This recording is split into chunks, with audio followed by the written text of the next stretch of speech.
एक बच्चा बहुत अच्छा था और शायद उसकी अच्छाई उसी के लिए दुखदाई थी। इतना अच्छा बच्चा, इतना अच्छा, वो उससे कोई कुछ भी कहता, कोई कुछ भी कहता वो सब सुन लेता, कोई कुछ भी सुनाता वो सुन लेता, डांट देता वो डांट खा लेता, लेकिन पलट के कभी जवाब नहीं देता, कभी भी नहीं। उसके इतने मौन रहने पर क्या हुआ जानते हो? एक दिन उन सभी ने देखा कि ये तो कुछ बोलता ही नहीं, तो एक दिन सबने इकट्ठा होकर उस बच्चे को बहुत जोर से पीटा, बहुत जोर से पीटा।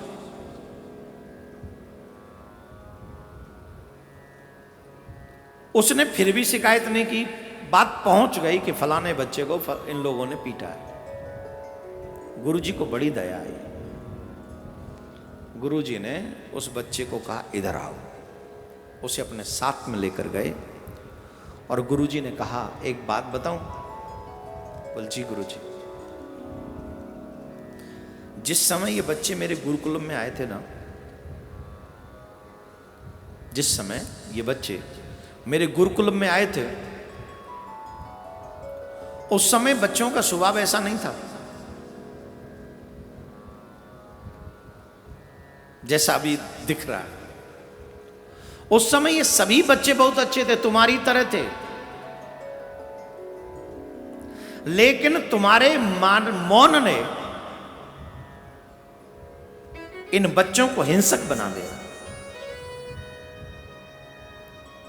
जब इन्हें यह पता चला कि तुम कोई प्रत्युत्तर करोगे ही नहीं, तो इनके मन का जो भय है वो मिट गया।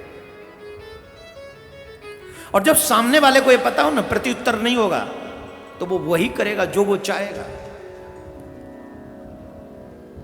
क्योंकि वो जानता ही मौन रहेगा, बोलेगा ही नहीं। और हम जो भी कहेंगे झूठ अथवा सच, वो सब सच होगा। इनका स्वभाव ऐसा नहीं था, तुम्हारे मौन ने इनको ऐसा बना दिया। इसलिए मैं तुम्हें कुछ बताता हूं, 8 जगह पर कभी भी मौन नहीं रहना चाहिए। कौन सी 8 जगह गुरुदेव? सुनो मैं बताता हूं। पहले, जिस जगह पर कोई हमारे धर्म की बुराई कर रहा हो, हमारे धर्म के विषय में नीचा बोल रहा हो, उस जगह पर कभी भी गलती से मौन नहीं रहना चाहिए। दूसरी जगह, जहां तुम्हारे सम्मान पर लोग उंगली उठाएं, जहां तुम्हारा सम्मान ही खतरे में पड़ जाए, उस जगह पर कभी भी मौन नहीं रहना चाहिए। अगर कोई तुम्हारे स्वामी की निंदा तुम्हारे सामने करता हो तो तुम्हें मौन नहीं रहना चाहिए। अगर तुम्हारे भगवान की निंदा तुम्हारे सामने करता हो, भगवान माने पिता, पिता और भगवान दोनों को एक जगह रखो। एक ने शरीर को जन्म दिया और एक ने प्रकृति में हमें जन्म दिया। तुम्हारे पिता भगवान की निंदा कोई करता हो, तुम्हारे स्वामी की निंदा करता हो, तुम्हारे गुरु की निंदा अगर कोई करता हो, तो वहां पर भी मौन नहीं रहना चाहिए। इन दोनों की निंदा अगर आप सुनते हो तो तुम्हें पाप लगेगा। गुरु जिन्होंने अध्यात्म में तुम्हारा जन्म कराया, जिन्होंने मंत्र देकर तुम्हें भगवान का बनाया, जिन्होंने कथा प्रवचन या किसी भी माध्यम से तुम्हें भगवान से जोड़ दिया, अगर ऐसे गुरु की निंदा करोगे, तो सुनोगे और बोलोगे नहीं, तो तुम्हें पाप लगेगा। छठी जगह,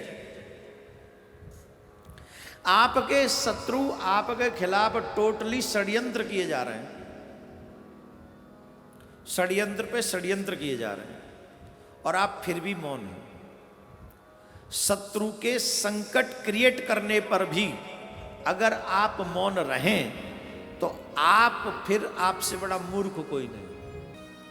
सातवीं थोड़ी सातवीं जो समस्या है वो थोड़ी गृह परिवार की है। बेटा बेटी पत्नी अगर स्वेच्छा से अपने आचरण से कभी भी मन करे आए, कभी भी मन करे जाए, जो मन करे खाए, जो मन करे वहीं जाए, जो मन करे वही बोले, जो मन करे करे और फिर भी घर का स्वामी मौन रहे, ये भी अपराध है।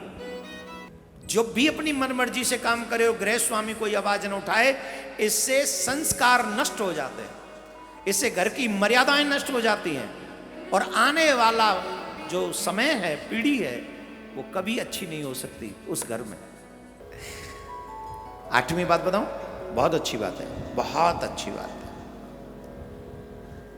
मेरे अपने रिलेटिव्स, मेरे ब्रदर सिस्टर या एनी जो मेरे रिलेशन में है, उनके खिलाफ अगर कोई षड्यंत्र कर रहा हो या उनके खिलाफ कोई बात कर रहा हो, अच्छा जिसके खिलाफ कर रहा है उससे मेरी बन नहीं रही, ये भी संभव है।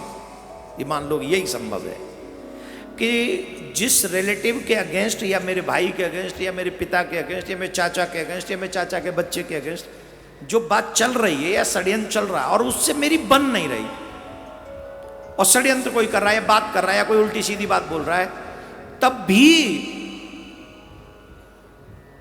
मुझे वहां चुप नहीं होना चाहिए।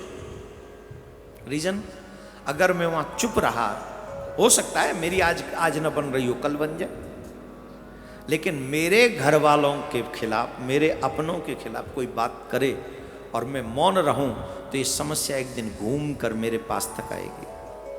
इसीलिए हमारे लोग कहते हैं कि कोई मेरों के खिलाफ, अपनों के खिलाफ ऐसी बात करे तो हम घर में चाहे 100 बार लड़ लें, लेकिन जब बाहर वालों के साथ लड़ें तो एक साथ एक मुट्ठी बांध कर लड़ना चाहिए, जिससे बाहर वाले तुम्हारे साथ टिक ना सकें। तो तुम्हारे घर वालों पे कोई उंगली उठाए तुम्हारे आगे और तुम मां मौन रहो, तो समझो कि एक विपत्ति काल तुम्हारे सर पे आने वाला है। बोलो राधे राधे। ऐसे नहीं, जोर से। तो इन 8 जगहों पर हमको कभी भी मौन नहीं रहना चाहिए। सियावर रामचंद्र की, बोलो शंकर भगवान की जय।